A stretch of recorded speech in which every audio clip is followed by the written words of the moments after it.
friends, today I'm going to show you how I make washing soda out of baking soda. Very easy procedure. Anyway, I am out of my liquid laundry soap, and this time I vowed when I ran out I was going to try a powdered recipe. And with the powdered recipe I need washing soda. So I thought, I'll do 2 for 1. I'll show you how I make washing soda out of baking soda, and then in another video I will show you how I make my powdered recipe. So with that being said, we got a nice, you can use a sheet pan too. You don't have to use the glass, but you can use a regular sheet pan. I got my glass pan here. Now you're just going to spread it around here, and you want it, I got 2 cups. And you're just going to want it, you know, a nice even layer. I'm just mashing all the lumps and bumps out of it.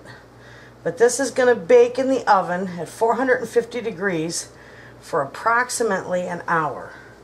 And the whole thing is it's going to take all the moisture out of this, and the heat is going to make it convert into washing soda.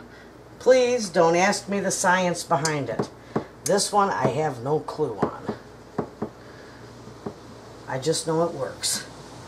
So, with that being said, there. We are going to put that in the oven at 400 degrees for about an hour. And you're going to want to just, you know, you can stir it with a heat-proof spatula about a half hour or so. But I'm just going to take and put this in the oven for an hour. I'll be back in a half hour and show you how it's doing. Okay, friends, this is a little warm yet, but this has been going for about a half hour now. And as you can see, it's almost ready. It's real grainy, and that's what you want to see. It's real powdery and grainy. It's starting to convert over from baking soda to washing soda. See that? Okay, so I just moved it around a little bit. So now I'm going to put it back in for the other half hour, and then when it's done, I'll be back. Okay, friends, this is done and it's cooled off. And there is our powder, and it is all set. That's what you want to see. It's nice, it's grainy, and see how powdery it is? That is now washing soda. Now you cannot eat it.